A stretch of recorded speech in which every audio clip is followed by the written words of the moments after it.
இருக்கிறேன். தினம் ஒரு திருக்குறள் மூலமாக உங்களை சந்திப்பதில் மகிழ்ச்சி. இன்று நான் கூற இருக்கும் திருக்குறள், எவ்வதி உறைவது உலகம், உலகத்தோடு அவ்வதி உறைவது அறிவு. இதன் பொருள், நாம் உலகத்தோடு ஒட்ட ஒழுகல் வேண்டும். உலகத்தில் அனைவரும் எந்த ஒரு முறையை பின்பற்றுகிறார்களோ, எந்த ஒரு வழியை பின்பற்றுகிறார்களோ அதைத்தான் நாமும் இந்த உலகத்தோடு ஒட்ட ஒழுக வேண்டும்.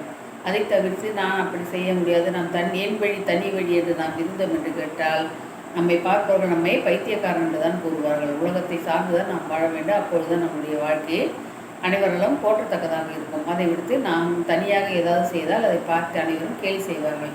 ஆகையால் உலகத்தோடு ஒட்ட ஒழுக வேண்டும். உலகம் என்ன சொல்கிறதோ அதற்கு தகுந்தவர் போல் நம்மை தகவமைத்து கொள்ள வேண்டும். அப்போதான் நம்முடைய வாழ்க்கை இனிமையாக இருக்கும்.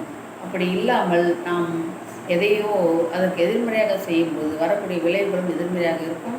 நமக்கு வாழ்க்கையில் நிம்மதி இருக்காது, சந்தோஷம் இருக்காது, எந்த விதமான அனுகூலமும் இல்லாமல் நாம் நிறைய கஷ்டப்பட வேண்டியிருக்கும். ஆகையால் நமக்கு எதற்கு பங்கு? நாம் எல்லோரும் என்ன செய்கிறார்களோ, என்ன சொல்கிறார்களோ, என்ன பார்க்கிறார்களோ, என்ன கடைபிடிக்கிறார்களோ அதையே நாமும் கடைபிடிப்பதால் நமக்கு எந்த விதமான நட்டமும் வரப்போவதில்லை. அதனால் நன்மைகள் நிறைய கிடைக்கும். அதுதான் இந்த திருக்குறள் மூலமாக தெரிந்து கொள்ள வேண்டிய விஷயம்.